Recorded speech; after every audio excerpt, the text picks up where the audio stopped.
Dear cuties, அனைவருக்கும் வணக்கம், வந்தனம், நமஸ்காரம். Today I'd like to give a brief idea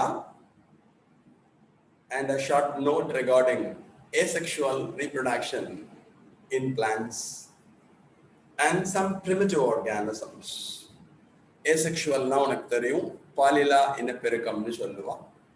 It is always uniparental, ஒரே ஒரு பெற்றோர் மட்டும் பங்கேற்பாங்க. They produce genetically similar individuals. அமைப்பொத்த ஜீன் அமைப்பொத்த உயிரினங்கள் உருவாக்கப்படும். ஒத்த ஜீனோமை பெற்றிருக்கும். அதெல்லாம் நம்ம பார்த்தோம், குளோன்ஸ் படித்தோம். அப்போ குளோன்ஸை ப்ரொடியூஸ் பண்ணக்கூடிய ஒரு ரீப்ரொடக்ஷனுக்கு தான் asexual reproduction பேர். A single individual capable of producing offspring. This kind of reproduction is said to be asexual reproduction. A single individual அப்படின்னா ஒரே ஒரு உயிரினம்னு அர்த்தம். Capable of producing offspring அப்படிங்கிறப்ப தங்களை போன்ற இனத்தை உருவாக்கும் அப்படின்னு சொல்லுவோம். அப்ப asexual ஃபார்ம் ஆனவ அத்தனை பேரும் they are genetically similar, morphologically similar. அவள clonesனு சொல்லுவாங்க. புற அமைப்பிலும் ஒத்து காணப்படும், ஜீன் அமைப்பிலும் ஒத்து காணப்படும். அவள குளோன்கள் என்று தமிழ்ல சொல்லுவான். Identical copies, exact replica அப்படின்னு சொல்லலாம். தங்கள மாதிரியே ஒரு எக்ஸாக்ட் ஜெராக்ஸை ப்ரொடியூஸ் பண்ணுவா. அதுதான் asexual reproduction சொல்லிட்டு போன கிளாஸ்ல பார்த்தோம். அதோட கண்டினியூவேஷன் தான். And this reproduction is common in unicellular organisms, simple plants and animals. Unicellular organism, you know, bacteria, yeast, like that. Simple plants அப்படின்னா ஆல்காக்கள்ல இருக்கும். ஃபங்கை, பிரையோஃபைட்ஸ், அது வரையும் உனக்கு மோஸ்ட்லி இந்த asexual reproduction இருக்கும். அதே மாதிரி ஹையர் பிளான்ட்ஸ்லையும் உனக்கு veg reproduction through root, stem, leaf possible. வேர் தண்டு இலை மூலமாக கூட வெஜிடேட்டிவ் ப்ராபக்யூல்ஸ் அப்படின்னு சொல்லுவா. உடல் இனப்பெருக்க அமைப்புகளின் மூலமாக நடைபெறும். இது சிம்பிள் அப்படிங்கிறப்ப Monera and Protista, the cell division itself asexual reproduction. அதாவது Monera unicellular prokaryotic organisms comes under Monera. Unicellular eukaryotic organisms comes under Protista. 11th standard la படிச்சிருப்பேன், 5 kingdom system classification. ஒரு செல்லினாலான prokaryotic உயிரினங்கள் மொனீராவின் கீழே வரும். ஒரு செல்லினாலான யூகாரியோட்டிக் உயிரினங்கள் unicellular prokaryotes Monera, unicellular eukaryotes Protista அப்படின்னு நம்ம 11th படிச்சோம். அவள்கிட்ட செல் டிவிஷன் நடக்கிறது பார்த்தோன்னே amitosis, the binary fission, amitosis சொல்லுவோம். Amitosis itself a mode of reproduction. அவள்கிட்ட நடைபெறக்கூடிய amitosis என்று அழைக்கப்படும் நேரடி செல் பிரிதல்னு சொல்லுவா. சத்தியமூர்த்தி மேல போவோம், தொப்பாலில ரம்பத்தை வச்சு அறுக்கிற, ரெண்டா தூக்கி போடுறேன். இந்த பக்கம் ஒரு சத்தியமூர்த்தி, இந்த பக்கம் ஒரு சத்தியமூர்த்தி வந்தான்னா அதை நம்ம பைனரி ஃபிஷன் சொல்லுவோம். ஸோ தட் அந்த பிளத்தல் என்று அழைக்கப்படுகின்ற இரண்டாக பிளத்தல், பைனரி ஃபிஷன்னா ரெண்டா ஸ்பிளிட் ஆகுது. அதுவே ஒரு ரீப்ரொடக்ஷனாக இருக்கும். 1 2 2 4 4 8 they can increase like anything. அதே மாதிரி பைனரி ஃபிஷன், மல்டிபிள் ஃபிஷனும் இருக்கு. இரண்டாக பிளத்தல், மல்டிபிள் ஃபிஷன்னா பலவாக பிளத்தல். இது எல்லாமே அமீபால இருக்கும். அதே மாதிரி பரமீசியம் இருக்கு பாருங்களே, அதுலயும் இருக்கும். இந்த அமீபா, பரமீசியம் எல்லாமே யூனிசெல்லுலர் யூகாரியோட்டிக் ஆர்கானிசம், புரோட்டிஸ்டால வந்துடுவோம். ஈஸ்ட் எடுத்துட்டு எல்லாம் பை பட் ஃபார்மேஷன், மொட்டு விடுதல்னு சொல்லுவோம். ஈஸ்ட் எடுத்துட்டு வச்சுக்கோங்களேன், பைனரி ஃபிஷன் அப்படின்னு வச்சுக்கோங்க. ஃபார் எக்ஸாம்பிள் அமீபா அப்படி இருக்கான்னு வச்சுக்கோ, லைக் திஸ் அமீபா இருக்கும். இந்த அமீபா அப்படி இருக்கிற அமீபாவை எடுத்துட்டு எல்லாம் இதுல ஒரு நியூக்ளியஸ் இருக்குன்னு வச்சுக்கோ. ஃபார் எக்ஸாம்பிள் நியூக்ளியஸ் ரெண்டா உடைஞ்சு, சைட்டோபிளாசம் ரெண்டா உடைஞ்சு, 2 டாட்டர் செல் வரான்னு வச்சுக்கோங்களேன். அது பைனரி ஃபிஷன் வச்சுக்கலாம். இரண்டாக பிளத்தல், nuclear division followed by the division of cytoplasm. உட்கரு பிரிதல், அப்புறம் சைட்டோபிளாசம் பிரிதல் பை அ ஸ்மால் கன்ஸ்ட்ரக்ஷன், ஒரு பள்ளத்தின் மூலமாக இரண்டாக பிரிக்கப்படும். பட் ஃபார்மேஷன், ஈஸ்ட் தெரியும். ஈஸ்ட் படிக்கிறப்பே அதை பத்தி நீங்க தெரிஞ்சுக்கணும். Yeast, the botanical name is Saccharomyces cerevisiae. Saccharomyces cerevisiae 11th standard படிக்கிறப்ப ethyl alcohol fermentation. Ethyl alcohol நொதித்தலுக்கு எக்ஸாம்பிளா ஈஸ்ட் பார்த்துருப்பேன். ஈஸ்ட் இப்படி இருக்கான்னு வச்சுக்கோங்க, சின்னதா ஒரு முட்டு மாதிரி இருக்கான்னு வச்சுக்கோங்க, இதான் ஈஸ்ட் யூனிசெல்லுலர். இதுல இருந்து இது மாதிரி பட் வருவா மொட்டு. அப்ப இந்த பட் மூலமா உனக்கு that number is increased. அதே மாதிரி zoospore formation seen in fungi and algae. Zoospore, the non-motile spores without cell wall. Motile spores. Motile spores without cell wall. அதாவது நகரும் திறன் கொண்ட செல் சுவரற்ற ஸ்போர்களுக்கு ஜூஸ்போர்கள் என்று பெயர். இது ஃபங்கைல இருக்கும், பூஞ்சைகள்ல இருக்கும், ஆல்கேல இருக்கும். ஆல்கே உனக்கு தெரியும், தலாய்டு குளோரோஃபில்லஸ் பிளான்ட்ஸ், தாலஸ் உடல் அமைப்பை கொண்ட பச்சையத்தை பெற்றிருக்கும் உயிரினங்கள். ஃபங்கை தலாய்டு நான் குளோரோஃபில்லஸ் பிளான்ட்ஸ், தாலஸ் உடல் அமைப்பை கொண்ட பச்சையமற்ற, because it lead a heterotropic mode of nutrition in the absence of chlorophyll. chlorophyll இல்லைங்கிறதுனால ஹெட்டரோட்ரோப்பா இருக்கும். ஸோ இவாழ்கிட்ட ஜூஸ்போர்ஸ் இருப்பான். அப்ப தின் வால் மொடைல் ஸ்போர்ஸ் வித்தவுட் செல் வால். தின் வால் அப்படின்னா மெம்பரேன் மட்டும் இருக்கும், செல் வால் இருக்காது. அப்ப மொடைல் ஸ்போர்ஸ் நகரும் திறன் கொண்ட ஸ்போர்கள் ஜூஸ்போர் சொல்லுவான். ஏப்ளினோஸ்போர் and அக்கினிட், these two are helps in asexual reproduction in algae. ஆல்காக்களிலே இவங்க பாலிலா இனப்பெருக்கத்திற்கு உதவுவார்கள். இந்த ஏப்ளினோஸ்போர் அக்கினிட் ரெண்டு பேருமே நான் மொடைல், நகரும் திறனற்றவை. இது நகரும் mobile, these two are non motile, நகராது. ரெண்டுக்கு என்ன வித்தியாசம்? Thin walled non-motile spores are known as aplanospores and thick walled non-motile spores are known as actinids. Thin walled non-motile, மெல்லிய செல் சுவரை உடைய நகரும் திறனற்றவை. thick walled non-motile spores, கடினமான செல் சுவர் நகரும் திறனற்றது. இவன் மூலமாகவும் உனக்கு asexual reproduction நடக்கும். And conidia formation, Levin standard Penicillium notatum and Penicillium chrysogenum. Alexander Fleming isolated antibiotic penicillin. Penicillin என்று அழைக்கப்படுகின்ற antibiotic Penicillium notatum மற்றும் Penicillium chrysogenum என்று அழைக்கப்படுகின்ற பூஞ்சையிலிருந்து பெறப்பட்டது. It is obtained from fungus Penicillium notatum, Penicillium chrysogenum by the scientist Alexander Fleming. இது உனக்கு தெரிஞ்சதுதான். This penicillin, penicillium, we get penicillin. Penicillin is a broad spectrum antibiotic, very good antibiotic, wonder drug அப்படின்னு சொல்லுவோம். இதுவரை லோகத்தில் கண்டுபிடிக்கப்பட்ட ஆன்டிபயோட்டிக்ல the best அப்படின்னு சொல்லிட்டு penicillin சொல்லுவோம். பட் என்ன ப்ராப்ளம், பென்சிலின் நம்ம டைரக்டா இன்ஜெக்ட் பண்ணிக்க முடியாது. ரீசன் என்னன்னா சில பேருக்கு அலர்ஜியை காஸ் பண்ணி டெத் கூட வந்துடலாம். ஸோ அப்போ டெஸ்ட் டோஸ் கொடுத்து தான் பண்ணுவாங்க. ஸோ இந்த டெஸ்ட் டோஸ் கொடுக்கறதுக்கு இப்போ யாருக்கும் டைம் இல்லை, அதை பொறுத்துக்கிறதுக்கு நமக்கும் டைம் இல்லைங்கிறதுனால இதோட யூசேஜ் ரொம்ப குறைஞ்சி போயிடுது. But penicillin broad spectrum antibiotic, the wonder drug, மிகச்சிறந்த ஆன்டிபயோட்டிக். ஆன்டிபயோட்டிக்ஸ் உனக்கு தெரியும். Antibiotics are the chemotherapeutic agent isolated from one living organism and used to kill the other. ஒரு உயிரிடமிருந்து பெறப்பட்டு மற்றொரு உயிரை சாகடிக்க அல்லது செயல்பாட்டினை குறைக்க உதவினால் அவளுக்கு பேர் ஆன்டிபயோட்டிக்ஸ்ல படிச்சிருப்பேன். உயிரெதிர்ப்பு பொருள்னு சொல்லுவான். ஆன்டிபாடிஸ் வேற antibiotics. Penicillin, streptomycin, aureomycin, neomycin, bacitracin, subtilin எல்லாம் 11th படிச்சதை கொஞ்சம் இங்க லிங்க் பண்ணிக்கணும். ஸோ கொனீடியா ஃபார்மேஷன் இது மாதிரி பெனிசிலியம் இருக்கான்னு வச்சுக்கோங்க. அதோட நுனியில இது மாதிரி கொனிடியோஃபோரோட டிப்ல சின்ன சின்னதா ஸ்போர் ஃபார்ம் ஆகும். The spores are known as conidiospores. After maturity, it is detached from the mother plant and develops into a new one. இது அம்மா தாவரத்துல இருந்து பிரிஞ்சு கீழே விழுந்து திருப்பி இன்னொரு பெனிசிலியத்தை ப்ரொடியூஸ் பண்ணிடுவான். ஹைட்ரா நம்ம படிச்சிருப்போம் ஏற்கனவே, பிளான்ட்ல வரும். பிளான்ட் அல்ல, சாரி, பிளான்ட் சொல்லிட்டு இருக்கிறதுனால actually it comes under animal. Hydra படிச்சிருப்பேன். ஹைட்ரால உனக்கு என்ன ஆகும்? பட் ஃபார்ம் ஆகும். எக்ஸோஜீனஸ் பட் அப்படின்னு கேள்விப்பட்டிருப்பேன், உடம்புக்கு வெளியில ஃபார்ம் ஆகுது. ஸோ ஹைட்ரா பட்ஸ் ஞாபகம் நம்ம ஏற்கனவே படிச்சது. புரோட்டோசோவாக்கு அப்புறம் போரிஃபெரா படிக்கிற சமயத்துல இது ஹைட்ரா படிச்சிருப்பேன்.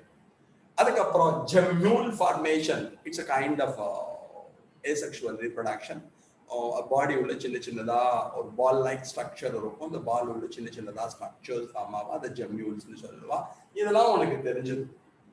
ஸோ இதெல்லாம் various kinds of Asexual reproduction takes place in organisms, in living organism. அப்ப என்னென்ன இதுல முக்கியம் binary fission, amoeba, paramecium இரண்டாக பிளத்தல் NCERT ல இருக்கிறது. Bud formation மொட்டு விடுதல் yeast ஞாபகம். Zoospore motile spores நகரும் திறன் கொண்டவை. Aplanonakinate non-motile spores நகரும் திறனற்றவை. Conidia formation penicillium அதே நிறைய இருக்கு. Aplanospore இருக்கு, அகினேட் இருக்கு, அது மாதிரி ஸ்பொராஞ்சியோஸ்போர் இருக்கு, குளோமைடோஸ்போர் இருக்கு, நிறைய ஸ்போர்ஸ் இருக்கா. பட் என்சிஆர்டி புக்ல இது மட்டும் மென்ஷன் பண்ணிருக்கா, அதை மட்டும் சொன்னேன். பட் எடுத்திருந்தாலே எக்ஸோஜீனஸ் பட் இருக்கும், எண்டோஜீனஸ் பட் இருக்கும். So lot of examples of that. But என்சிஆர்டியில் இருக்கிறது இது கொஞ்சம் முக்கியமா நீங்க வச்சுக்கோ. இதை நோட் பண்ணிக்கோ. Then I come to the next. Dear cuties, in plants, the asexual reproduction is also known as vegetative reproduction or vegetative propagation. Generally, Palila inappericum asexual cholva, uniparental, ore or parent participate pannuva. In plants, especially in plants, the asexual is also known as vegetative propagation. Tavarangalile adai udala inappericum ennu azhaipargal. In a plant la rendu part irukum. One is the vegetative part and another is the reproductive part. Udala bhagam inapperika bhagam irukum. அப்ப veg part involve ஆகிறதுனால ரூட்டா இருக்கலாம், ஸ்டெம்மா இருக்கலாம், லீஃபா இருக்கலாம், வேர் தண்டை இலை யார் வேணாலும் participate பண்ணலாம்.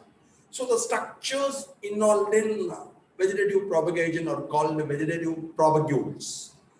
யார் யாரெல்லாம் உடல் இனப்பெருக்கத்திற்கு உதவுகிறார்களோ அவர்களை உடல் இனப்பெருக்க உறுப்புகள், இனப்பெருக்க உறுப்புகள் சொல்லுவான். வெஜிடேட்டிவ் ப்ராபக்யூல்ஸ் அப்படின்னு ஒரு வார்த்தையை யூஸ் பண்ணுவோம். பிகாஸ் ரூட் மாடிஃபிகேஷன் நம்ம பார்த்துருக்கோம், ஸ்டெம் மாடிஃபிகேஷன் பார்த்துருக்கோம், லீஃப் மாடிஃபிகேஷன் பார்த்துருக்கோம். எல்லாமே 11th படிச்சு. வேரின் மாறுபாடுகள், தண்டின் மாறுபாடுகள், இலையின் மாறுபாடுகள் அப்படின்னா என்ன sir? What are modifications? Normal ஃபங்க்ஷனை தவிர வேற எந்த ஃபங்க்ஷனும் பண்ணாலும் we are calling it as modification. அதாவது தன் பணியை தவிர பிற பணியை செய்தல். Function of root fixation and absorption. Root என்ன பண்ணுவா? தாவரத்தை ஒரு இடத்துல ஃபிக்ஸ் பண்ணுவா. It absorb water and minerals, நீர் மற்றும் கனிம பொருட்களை உறிஞ்சுவாங்க. The function of stem is conduction and mechanical support. தண்டு என்பது கடத்தும், வாட்டரை கண்டக்ட் பண்ணுவா, ஃபுட்டை கண்டக்ட் பண்ணுவா, நீர் உணவு எல்லாத்தையும் கடத்துவா. ஆல்சோ ப்ரொவைட் மெக்கானிக்கல் சப்போர்ட், தாவர உடலத்திற்கு வலிமையினை அளிப்பார்கள். Function of leaf photosynthesis and transpiration as well as gases exchange. இலை என்ன பண்ணுவா? photosynthesis, ஒளி சேர்க்க பண்ணுவா. Transpiration, நீராவி போக்கு, loss of water in vapor form பண்ணுவா. Respiration, gases exchange, வாயு பரிமாற்றத்திற்கு உதவுவார்கள். Stomata வழியா entry of oxygen, liberation of oxygen, entry of carbon dioxide, liberation of carbon dioxide. இதெல்லாம் நார்மல் ஃபங்க்ஷன், சாதாரண பணி. இதை தவிர வேற எதை பண்ணாலும் நம்ம ஸ்பெஷல் ஃபங்க்ஷன்ஸ்னு சொல்லுவோம், ஆர் மாடிஃபிகேஷன்ஸ்னு சொல்லுவோம். அதில் உங்களுக்கு பார்க்குற சமயத்தில் ரூட்ல சில பிளான்ட்ல அட்வான்டேஜஸாக இருக்கு, அதை பற்றி பார்க்க போறோம். இங்கே பாருங்க, ரூட் டால்பெஜியா லாட்டிஃபோலியா அப்படின்னு ஒரு தாவரம். கோவா, கொய்யா பழத்தை ஞாபகம். அவளோட ரூட்ல இருந்து அட்வென்டீஷியஸ் பட்ஸ் வருவான். பட்னா உனக்கு மொட்டுன்னு பேர். Rudimentary shoot is said to be bud. வளர்ச்சி குன்றிய தண்டினை நாம் மொட்டு என அழைக்கிறோம். பட்ல ரெண்டு டைப் இருக்கு. One is the terminal bud, another is the axillary bud. Shoot டிப்ல இருந்தால் டெர்மினல் பட், நுனி மொட்டுன்னு பேர். லீஃபோட ஆக்சல்ல இருந்தால் ஆக்சிலரி பட், கோண மொட்டு அப்படின்னு சொல்லுவாங்க. Apical but is responsible for elongation in its longitudinal axis, நீர்ப்போக்கு வளர்ச்சிக்கு காரணமாக இருக்கும். அதுவே ஆக்சிலரி பட் எடுத்துட்டேன்னா லேட்டரல் growth, அது வெர்டிகல் growthக்கு காரணமா இருக்கும். ஒரு லேட்டரல் growth, அதாவது நீர்ப்போக்கு வளர்ச்சி, இது பக்கவாட்டு கிளைகள் உருவாக்கத்திற்கு காரணமா இருக்கும். அட்வென்டிஷியஸ் பட்னா இந்த ஷூட் டிப்லையும் லீஃபோட ஆக்சிலையும் தவிர வேற எங்க பட் ஃபார்ம் ஆனாலும் நார்மல் பிளேஸ் தவிர வேற எங்க அந்த but is originated other than the normal place. தன்னோட நார்மல் பிளேஸ் தவிர வேற எங்க ஃபார்ம் ஆனாலும் அவள் அட்வென்டிஷியஸ் பட் சொல்லுவான். டால்பெர்ஜியா அண்ட் கோவா, அவள்கிட்ட ரூட்ல அட்வென்டிஷியஸ் பட்ஸ், தட் இஸ் வெற்றிட மொட்டுக்கள் உருவாவார்கள். From the adventitious buds new plants are formed. புதிய பிளான்ட்னு சொல்லலாம், தாவரங்கள் உருவாகும். அது மாதிரி பிரயோஃபில்லம் உனக்கே தெரியும். பிரயோஃபில்லம் பிளான்ட் குட்டி போடுற இலை அப்படின்னு சொல்லுவோம். அதோட லீஃப்ல நாட்ச் இருக்கும். அதோட லீஃப் எடுத்துட்டு எல்லாம் இலை பர்மனன்ட். அதோட லீஃப் இருக்குன்னு வச்சுக்கோயே, அந்த லீஃப்ல என்ன ஆகும்னா இது மாதிரி சின்ன சின்ன சின்னதா நாட்சஸ் இருக்கும், பள்ளங்கள் காணப்படும். அந்த லீஃப் நாட்சலுக்கு போறவங்களே, அந்த லீஃபோட நாட்ச்ல பள்ளங்களில் அட்வென்டிஷியஸ் பட்ஸ் இருப்பான், வேற்றிட மொட்டுக்கள், இலை மொட்டுக்கள்னு சொல்லலாம். They develops into a new plant. இதுல இருந்து புதிய தாவரம் உருவாகும். அப்ப பிரையோஃபில்லம்ங்கிறதுல என்ன ஆகும்னா உனக்கு லீஃப்ல இருந்தே நியூ பிளான்ட் வருது. Leaf helps in veg propagation. இலையானது உடல் இனப்பெருக்கத்திற்கு உதவும். அதே மாதிரி ஸ்டெம்ல நம்ம நிறைய படிச்சிருக்கோம். Aerial stem modification, subaerial stem modification, underground stem modification படிச்சிருக்கோம். தரை மேல் தண்டின் மாறுபாடுகள், தரை ஒட்டிய தண்டின் மாறுபாடுகள், தரை கீழ்த்தண்டின் மாறுபாடுகள். If the stem is completely above the soil, aerial, மண்ணின் மேற்புறத்தை முழுமையாக காணப்பட்டால் ஏரியல் ஸ்டெம் சொல்லுவான். If it is partially buried, subaerial stem, பாதி மண்ணினை ஒட்டி மண்ணின் உள்ள அது மாதிரி இருக்கிறது. Underground stem, the stem is completely inside the soil. Aerial stemல தான் நீங்க என்ன படிச்சிருப்பீங்க? ரன்னர் ஓடுதண்டு, சக்கர் தரைகீழ் ஓடுதண்டு, ஸ்டோலான் குட்டையான ஓடுதண்டு, ஸ்டோலானுக்கு ஸ்டோலான் வச்சுக்கோங்க, ஆஃப்செட் குட்டையான ஓடுதண்டு எல்லாம் படிச்சிருப்பேன் 11th standardல. Runner means if the weak stem grows horizontally on the surface of the soil, we are calling it as a runner. தண்டானது மென்மையான தண்டு பூமியின் மேற்புறத்தை ஓடுதல். அவால்ட்ட என்ன ஆகும்னா from the runner new plants இருக்காங்க. சைனடான் டாக்டைலான் என்று அழைக்கப்படுகின்ற புல், டூப் கிராஸ் சொல்லுவோம். ஆக்சாலிஸ், சிண்டெல்லா, ஸ்ட்ராபெரி, இது எல்லாத்துலயும் ஒரு ரன்னருக்கு எக்ஸாம்பிள் ஞாபகம் வச்சுக்கோ. ஓடுதண்டு. சக்கர் தரைகீழ் ஓடுதண்டு. அதுக்கு எடுத்துட்டோன்னு வச்சுக்கோங்களேன். கிரிசாந்திமம், மென்தா, பைனாப்பிள், அதெல்லாம் நியூ பிரான்ச்சஸ் வருவா. ஸ்டோலான் ஸ்ட்ராபெரி வருவா. அதாவது ரன்னர் கொஞ்சம் வித்தியாசமா மாடிஃபை ஆயிட்டா அது ஸ்டோலான்னு சொல்லுவா. That means from the horizontal branches new plants form. Offset குட்டையான ஓடுதண்டு சொல்லுவா. Eichhornia and Pistia. ஐகார்னியா உனக்கு தெரியும், வாட்டர் ஹைசன் சொல்லுவா. பிஸ்டியான்னு தாவரம், அதெல்லாம் இதுல எக்ஸாம்பிள். இது எல்லாம் சப்பேரியல் ஸ்டெம் மாடிஃபிகேஷன். இந்த எக்ஸாம்பிள்ஸ்லாம் நீ ஞாபகம் வச்சுக்கணும். பயாலஜியில என்ன இஷ்யூ அப்படின்னா இந்த எக்ஸாம்பிள் சொல்லி பார்க்கணும். Runner, Cynodon dactylon, oxalis, Centella and strawberry. Sucker, chrysanthemum, mentha. இப்ப இங்க நீ கொண்டு இங்க கூட வச்சுக்க வேண்டாம், ஸ்ட்ராபெரியை இங்க கொண்டுலாம். Chrysanthemum, mentha and pineapple. Stolon, strawberry, horizontal branches lend on a new plants form. Offset, Eichhornia and Pistia.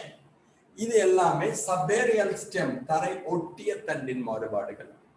If the stem is completely below the soil, we are calling it as underground. தண்டானது முழுமையாக பூமியின் கீழ்ப்புறத்தை காணப்பட்டால் அதை underground stem என்று சொல்லுவோம். அந்த underground ஸ்டெம்க்கு நம்ம படிச்சிருக்கோம். Rhizome, tuber, bulb, corm. Rhizome மட்டநில தண்டுன்னு சொல்லுவா, டியூபர் கிழங்குன்னு சொல்லுவா, பல்ப் குமிழம்னு சொல்லுவா, காம் கந்தம்னு சொல்லுவா. டியூபர் உனக்கு தெரியும், உருளைக்கிழங்கு பொட்டேட்டோ தெரியும். பொட்டேட்டோல ஐஸ் மாதிரி இருக்கும், அதுல இருந்து ஆக்சலரி பட்ல இருந்து புது செடி வருவா. அதே மாதிரி எடுத்துனோம்னா ரைசோம் எடுத்துனோம்னா பனானா, ஜிஞ்சர் இருக்கு பாருங்களே, அது ரெண்டும். இஞ்சி, அதே மாதிரி வாழை ஞாபகம் வச்சுக்கோ. இன் மியூசா, வாழைன்னா மியூசான்னு சொல்லுவோம். The real stem is an underground rhizome. உண்மையான தண்டானது தரையின் கீழே காணப்படும் என்பது உங்களுக்கு தெரியும். பல்ப், ஆனியன் அண்ட் டூலிப், குமிழம் சொல்லுவா. Corm, Colocasia and Amorphophallus campanulatus. இந்த சேப்பங்கிழங்கு, சேனக்கிழங்கு, சட்டி கிழங்குலாம் வருது போறதுல அது ஞாபகம் வச்சுக்கோ. சட்டி கிழங்கு எப்படி இருக்கும், அது காமுக்கு வருவா, கந்தம். So these examples are very important. These structures helps in veg propagation. இந்த அமைப்புகள் உடல் இனப்பெருக்கத்திற்கு உதவும். These are all the modification. And a normal function எடுத்துட்டேன்னா fixation and absorption only. Root ஓட function fixation and absorption. ஊன்றுதல், உறிஞ்சுதல். But stem ஓட function என்னன்னா conduction and mechanical support. கடத்துதல் மற்றும் கூடுதல் வலிமையினை அளித்தல். அதை தவிர வேற ஃபங்க்ஷனை பண்றதுனால these are all the modification helps in veg propagation. அதே மாதிரி படிச்சிருக்கேன். இதுல ரொம்ப முக்கியம், இந்த ரைசோம் படிக்கிறப்ப படிச்சிருக்கேன். இவ எல்லாமே ஆர்கன்ஸ் ஆஃப் பெரினேஷன் சொல்லுவோம். பல்லாண்டு வாழ் உறுப்பாக செயல்படுகிறது. And these underground stem also helps in storing reserved material. உணவினை சேமிப்பதற்கு உதவுகிறது. கேரட், பீட்ரூட், ரேடிஷ், டர்னிப்லாம் எடுத்துட்டு எல்லாம் ரூட் மாடிஃபிகேஷன், வேறானது உணவினை சேமித்து வைக்கிறது.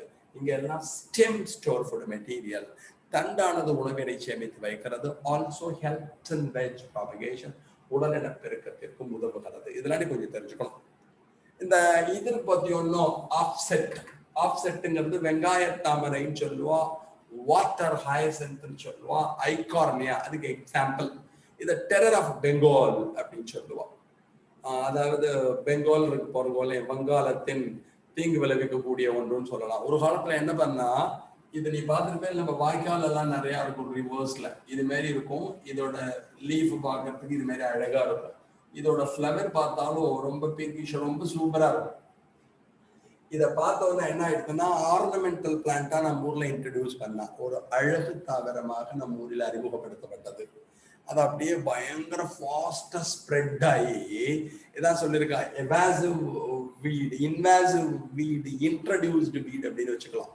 அறிமுகப்படுத்தப்பட்ட கலை செடி நம்ம வாட்டர் பாடிஸை எல்லாம் கம்ப்ளீட்டா டெஸ்ட்ராய் பண்ணிட்டு இருக்கோம்.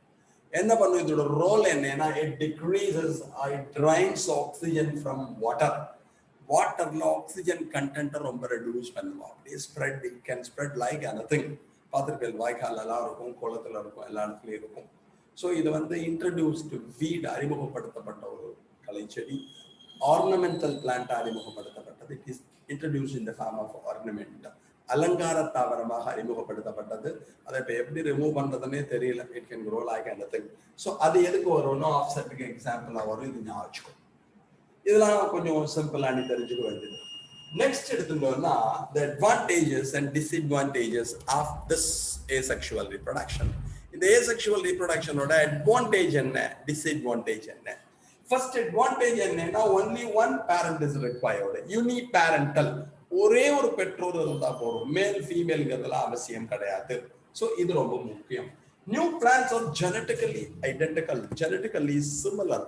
இது என்ன பண்ணும்னா, குளோன்ஸ் ப்ரொடியூஸ் பண்ணும், எல்லாமே ஒரே மாதிரி இருப்பான். Spread rapidly. இந்த மெத்தடாலஜியில செடி என்ன ஆகும்னா, பயங்கர ஃபாஸ்டா ஸ்ப்ரெட் ஆகும். அதி விரைவாக எண்ணிக்கையினை அதிகரிக்க முடியும். அதே மாதிரி எடுத்துனோம்னா, harvest plants in large scale, பெரிய அளவிலே இந்த தாவரங்களை வளர்த்து நம்மளால பலனடைய முடியும். இதெல்லாம் அட்வான்டேஜஸ். ஃபர்ஸ்ட் அட்வான்டேஜ் எடுத்துட்டேன்னா, யூனிபேரண்டல், ஒரே ஒரு பெற்றோர் இருந்தால் போதும். New plants are genetically similar, அமைப்பொத்த, ஜீன் அமைப்பு ஒத்த, அதே மாதிரி புறாமைப்பு ஒத்த, morphologically and genetically similar individuals, clones form Aava. And this methodology helps the plant to spread rapidly. அதி விரைவாக தாவரங்களின் எண்ணிக்கை அதிகரிக்க உதவுகிறது. Then harvest plant in large scale, பெரிய அளவில் தாவரங்களை நம்மளால் உற்பத்தி செய்து அறுவடை செய்ய முடியும். Disadvantage என்னன்னா, there is no flow of genetic material, hence no variation. ரெண்டு பேர் இருந்தால்தான் ஒரு பேரண்ட்ல இருந்து ஜீன் ஃப்ளோ இருக்கும், இன்னொரு பேரண்ட்ல இருந்து ஜீன் ஃப்ளோ இருக்கும். இங்க ஒருத்தர் தான் இன்வால்வ் வரா. அதனால வேரியேஷனுக்கான, வேறுபாட்டிற்கான பாசிபிலிட்டியே கிடையாது. We are using only the veg part, உடல பாகங்கள் பயன்படுத்தப்படுகின்றன. ஸோ இங்க மியோசிஸ்ங்கிற ஒரு கான்செப்டே கிடையாது. மியோசிஸ் நடக்க போறதில்லை இந்த பாட்ல, because body cells undergo only mitotic cell division. தாவரங்களின் உடல் செல்களிலே மைட்டோடிக் செல் பெறுதல் மட்டுமே நடைபெறும். Because meiosis takes place only at the time of gamete formation, microsporogenesis, megasporogenesis in the flower. மலரிலே மைக்ரோஸ்போரோஜெனசிஸ், மெகாஸ்போரோஜெனசிஸ் நடக்கிறப்பதான் உனக்கு அந்த வேலை. இங்க வேரியேஷனுக்கு வழியே இல்லை. அடுத்தது, due to rapid proliferation, the offspring compete for food and space. பயங்கர ஃபாஸ்டா ப்ரொலிஃபரேட் ஆகிறதுனால, எண்ணிக்கையில அதிகரிப்பதால் அந்த தாவரங்களுக்கு உணவிற்கான பிரச்சனை ஏற்படும். உணவு அப்படின்னு சொன்னா போட்டோசிந்தசிஸ் பண்ண முடியும், இருந்தாலும் சரியா ஸ்பேஸ் இருக்காது அல்லவா. இடப்பற்றாக்குறை இருப்பதால் லைட் ப்ராப்ளம் வரும், வாட்டர் அப்சார்ப்ஷன் ப்ராப்ளம் இருக்கும், மினரல் அப்சார்ப்ஷன், அதாவது உப்புகள் அப்சார்ப்ஷன் ப்ராப்ளம் இருக்கும். எல்லாமே இஷ்யூ. ஸோ தட் அந்த பிரச்சனைகள் வரலாம். ஓகேயா? Thanks a lot for hearing. Thank you very much. Thank you.